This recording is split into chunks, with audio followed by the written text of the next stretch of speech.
What would you do if helping a stranger cost you everything you'd worked for, only to discover that stranger held the key to your entire future? Kai Chen checked his watch for the third time into minutes, his hands trembling slightly as he straightened his tie in the reflection of the shuttle station window. Because today was the day that would change his life. The final interview for the junior diplomat position at the Galactic Council. A job he'd spent 6 years preparing for, sacrificing weekends and friendships and everything else that made life bearable. The position only opened once every decade, and somehow, miraculously, he'd made it to the final round, one of 3 candidates from Earth out of thousands who applied. "Don't mess this up," he whispered to himself, watching the morning crowds of humans and aliens flow through the massive transit hub of New Shanghai, the city that never slept now that it served as Earth's primary port for interstellar commerce. He had 45 minutes to get across the city, plenty of time if the express shuttle arrived on schedule.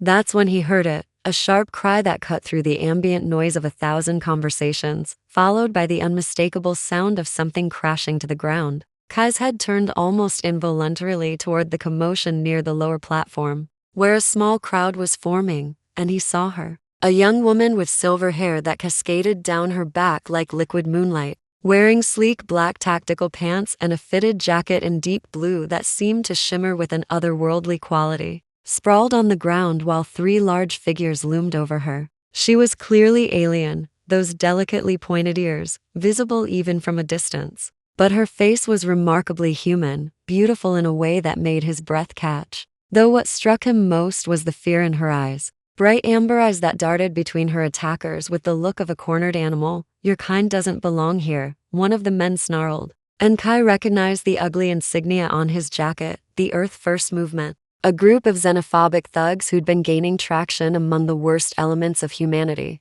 The girl tried to stand, but stumbled, and Kai noticed the small device in her hand, some kind of communicator that had been smashed, pieces of crystalline technology scattered across the platform floor. Every rational thought in his head screamed at him to keep walking, to not get involved, to think about the interview, about his career, about everything he'd worked for. But his feet were already moving before his brain caught up with his body. "Hey," he shouted, surprised by the authority in his own voice, as he pushed through the gathering crowd. "Leave her alone." The 3 men turned toward him, and Kai suddenly realized he'd made a terrible mistake. Because these weren't just bullies, they were enhanced, probably illegal military augmentations. And he was just a regular human who'd never thrown a punch in his life. "Walk away, suit," the leader growled, cracking his knuckles with a sound like breaking wood. "This doesn't concern you." Kai's mind raced, and he did the only thing he could think of. He pulled out his personal datapad and held it up, making sure the camera was visible. "I'm recording this," he announced loudly, making sure everyone nearby could hear. "I'm also streaming directly to the Transit Authority and the Interspecies Relations Bureau. So unless you want to spend the next 5 years in a detention center for violating the Protected Species Act, I suggest you leave now." It was a complete bluff. He wasn't streaming anything, but the men didn't know that. And in the current political climate, with the Galactic Council watching Earth's admission status closely, crimes against alien visitors carried severe penalties. The leader's face contorted with rage, but after a tense moment that felt like an eternity, he spat on the ground and jerked his head toward his companions. "Not worth it," he muttered, shooting Kai a look that promised future violence. "But watch your back, traitor." They melted into the crowd, and Kai finally allowed himself to breathe, his heart hammering so hard he thought it might break through his ribs. He quickly moved to the girl's side, extending his hand to help her up. "Are you okay?" he asked, and when she looked up at him, really looked at him, he felt something shift in his chest, an inexplicable connection that he couldn't name. Her fingers were surprisingly warm when they grasped his, and he pulled her to her feet with gentle care. Yes, thank you," she said, her voice carrying a melodic quality that suggested standard wasn't her first language. "I did not expect such hostility. I was merely trying to find my way to the Imperial District." She brushed herself off with as much dignity as she could muster, but Kai could see her hands were shaking, the adrenaline and fear still coursing through her system. Up close, she was even more striking, with flawless skin that seemed to have a subtle luminescent quality as if she were lit from within, and those expressive amber eyes that held depths he couldn't begin to fathom. The Imperial District is on the other side of the city, Kai explained, then noticed her smashed communicator. And it looks like you've lost your nav system. He checked his watch again and felt his stomach drop. 20 minutes until his interview, and the express shuttle still hadn't arrived. If he helped her get to where she needed to go, there was no way he'd make it in time. The girl followed his gaze to his watch, and something like understanding crossed her features. You have somewhere important to be, she said softly, not a question, but a statement. Please, do not let me delay you further. You have already done more than I had any right to expect. It would have been so easy to agree. To call her a transit officer or point her toward an information kiosk, and then run for his interview. To save the career he'd spent years building. But when Kai looked at her, really looked at her, he saw more than just a stranded alien. He saw someone genuinely frightened, alone in a strange city where she'd already been attacked. And he knew that some things mattered more than job interviews. The Imperial District, you said? He heard himself say, and some distant part of his mind was screaming that he was making the biggest mistake of his life. I can get you there. Come on. The gratitude that flooded her expression made something warm bloom in his chest, even as he watched his future evaporate with every passing second. They hurried through the station, Kai navigating the maze of platforms with practiced ease, while she stayed close to his side. And he couldn't help but notice how she moved with an unconscious grace that spoke of training, though in what he couldn't guess. I am Lyra, she said, as they boarded a local shuttle, the only option now that time was against them. I cannot thank you enough for your kindness, Kai Chen. He blinked in surprise. How did you know my name? A small smile played at her lips as she gestured to the ID badge still clipped to his jacket, the one that identified him as a candidate for the Galactic Council position. And he felt heat rise to his cheeks at his own foolishness. Right, of course, he muttered, and then, because the moment felt surreal and he was already throwing away his career, he asked, so what brings you to New Shanghai, Lyra? Besides getting harassed by the local welcome committee, her smile faded, replaced by something more complex, a mixture of duty and what might have been loneliness.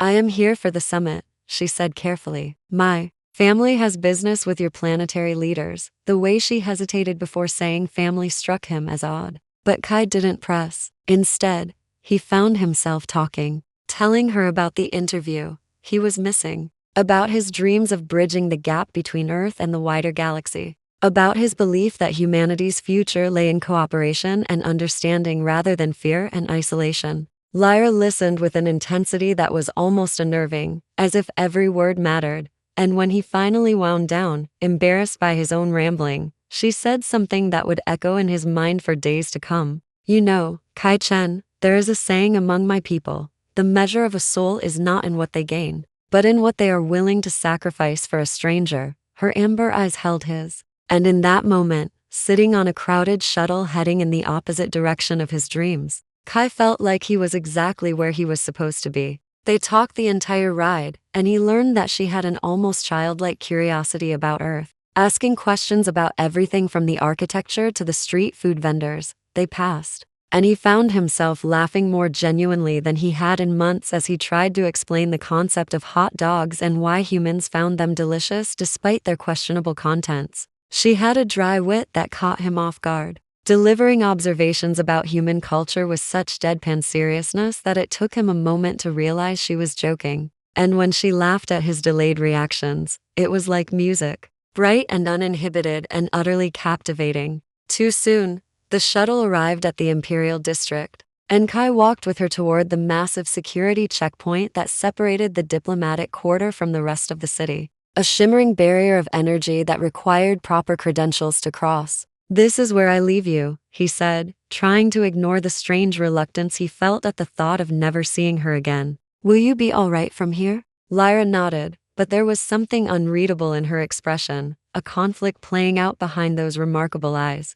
Kai Chen, she began, then stopped, seeming to struggle with something internal. What you did today, helping me when it cost you something precious. I will not forget it. Before he could respond, she reached up and touched his cheek, a gesture so gentle and unexpected that he froze. And he could have sworn he felt a tingle of energy where her skin met his, like static electricity, but warmer, more alive. Perhaps we will meet again, she whispered. And then she was moving toward the checkpoint, presenting some kind of credential to the guards that made them snap to immediate attention with a level of deference that seemed excessive for a simple visitor. Kai watched her disappear through the barrier, a strange ache settling in his chest. And then he checked his phone to find 17 missed calls and twice as many messages, all from the council's HR department, all increasingly concerned about his absence from the interview. The last message was short and devastating. Mr. Chen, as you failed to appear for your scheduled interview without prior notification, we have moved forward with alternate candidates.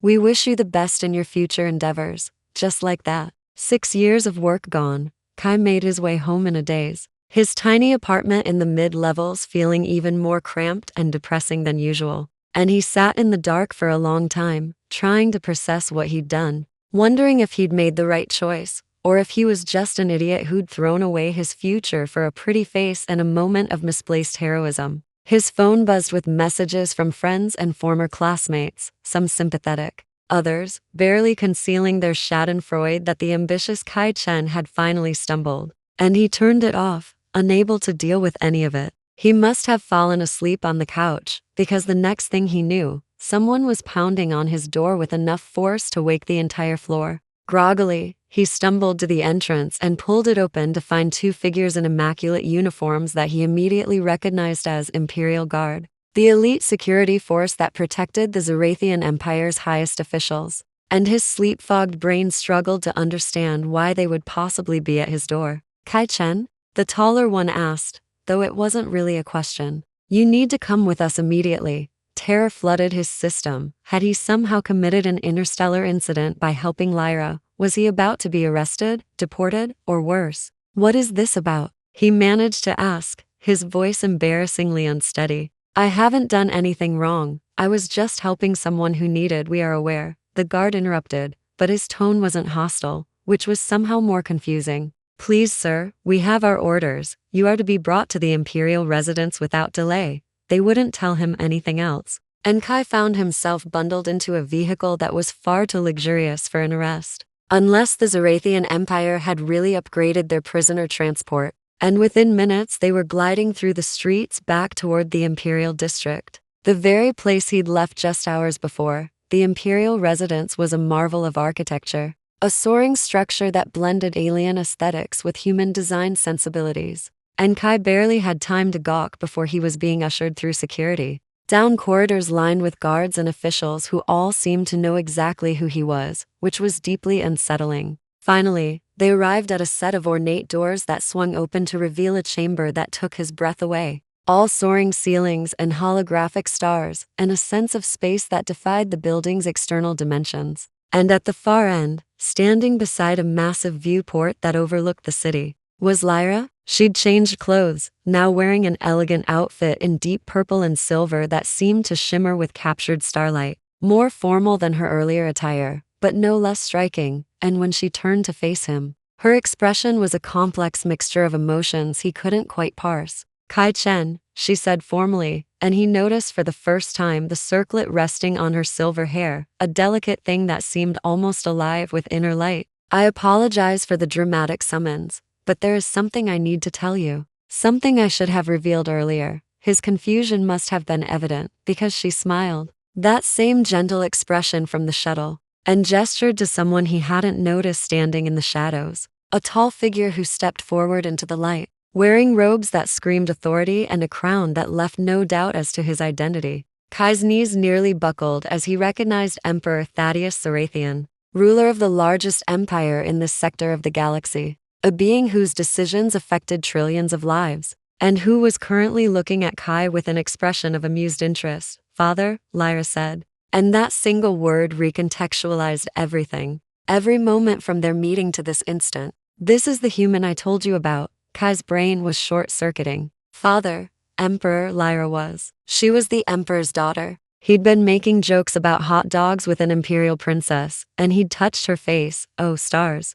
He'd let her touch his face. Was that some kind of capital crime? Your Majesty, I didn't. I had no idea, he stammered, dropping into what he hoped was an appropriate bow. Though his knowledge of imperial etiquette was purely theoretical and probably completely wrong. The Emperor laughed, a rich sound that filled the chamber. Peace, Kai Chen, you are not in trouble. Quite the opposite. He moved closer, and Kai forced himself to stay still, even though every instinct screamed to run. My daughter has told me what you did today. How you sacrificed an opportunity of great personal value to ensure her safety. How you treated her with kindness and respect, without any knowledge of her position or expectation of reward. Thaddeus's eyes, the same amber as Lyra's, studied him with unsettling intensity. Do you know how rare that is? How many beings would help a stranger at real cost to themselves, not for gain or recognition, but simply because it was right? Kai didn't know what to say to that, so he settled for honesty. She needed help, Your Majesty. Anyone would have done the same, but they did not, Lyra interjected, stepping closer, and he could see something vulnerable in her expression now. The mask of formality cracking. Dozens of people walked past me. Some even stopped to watch, but only you intervened. Only you cared enough to risk something precious. She was close enough now that he could see the slight luminescence of her skin again, that otherworldly quality that marked her as something more than human. You made me laugh, Kai. Do you know how long it has been since someone made me laugh? Not because they were trying to curry favor or because protocol demanded it, but just because we were two people sharing a moment of genuine connection. The Emperor cleared his throat, and Kai suddenly remembered they weren't alone, which was probably for the best, given the direction his thoughts were heading. I understand you missed an important interview today, Thaddeus said, and though his tone was casual, there was something knowing in his eyes.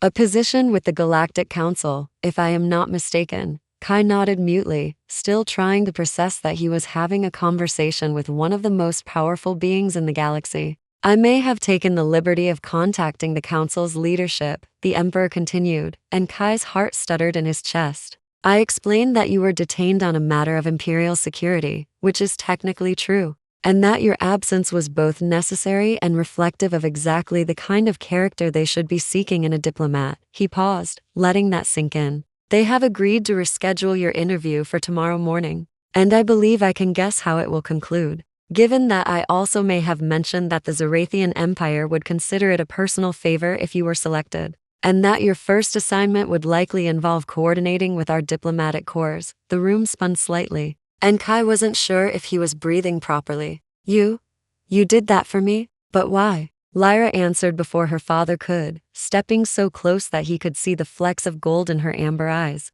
Because you saw me, Kai, not a princess, not a political asset, not a means to advancement, just someone who needed help, and you gave it without hesitation, without knowing there would be any reward at all. Her voice dropped to almost a whisper. Do you have any idea how intoxicating that is for someone like me, who can never be certain if people value her or her title? There was something happening between them, something electric and profound that had nothing to do with politics or gratitude, and everything to do with the way she was looking at him, like he was someone worth seeing. I would like to continue knowing you, Kai Chen, she said formally, though her eyes sparkled with something that felt far from formal. If you are amenable, of course, no pressure. Though I should mention that I will be spending the next several months on Earth as part of the cultural exchange program, and it would be terribly boring to navigate your planet alone. Was she asking what he thought she was asking? Yes, absolutely yes. He managed to get out,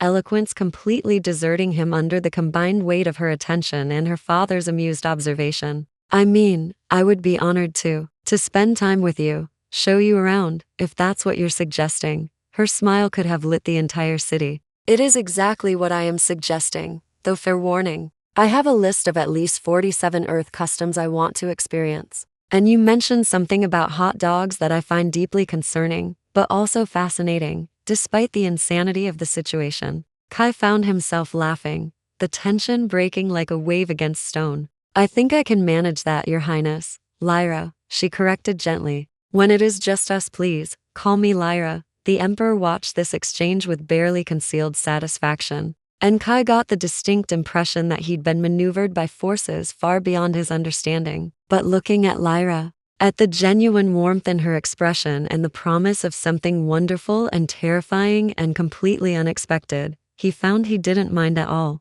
There is one more thing, Thaddeus said, his tone shifting to something more serious. What happened today, the attack on my daughter, it is part of a larger problem. Elements within your society who resist integration with the galactic community. who fear change and difference. He fixed Kai with a look that pinned him in place. The position you are being offered, it is not ceremonial. It will be difficult, sometimes dangerous. You will be on the front lines of building bridges between worlds. And there will be those who see you as a traitor or worse. Are you prepared for that? Kai thought about the men from the transit station, about the hatred in their eyes, and knew the Emperor was right. The path ahead would not be easy, but he also thought about Lyra's fear when she'd been cornered, about the possibility of a future where such incidents were unthinkable, where humans and aliens could coexist without violence or prejudice. I am, Your Majesty, he said, and meant it with every fiber of his being. I believe it is worth fighting for.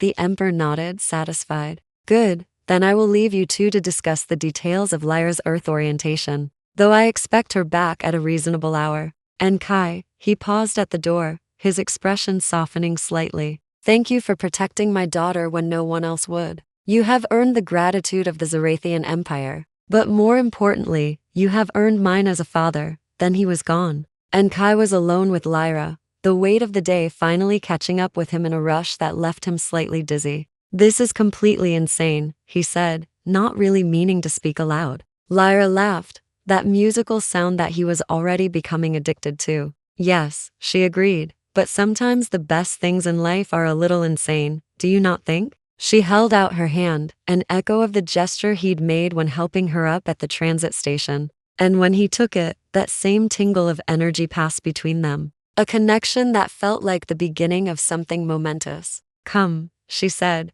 her eyes bright with mischief and promise. You must tell me everything about these hot dogs. And then I want to hear about all the places you think I should see. I have a feeling you are going to make an excellent guide. Kai Chen, looking at her. At the woman who had walked into his life and turned it upside down in the span of a single day. Who was a princess and a warrior and someone who laughed at his stupid jokes and looked at him like he mattered. Kai knew with absolute certainty that helping her had been the best decision he'd ever made. That losing the job interview had been the thing that led him exactly where he needed to be. The future stretched out before them, full of possibility and challenge and the promise of something neither of them had expected to find. A connection that transcended species and status and all the barriers that should have kept them apart. And as they stood together, looking out over the glittering city, hands intertwined and hearts open to whatever came next, Kai realized that sometimes the greatest opportunities come not from the paths we plan,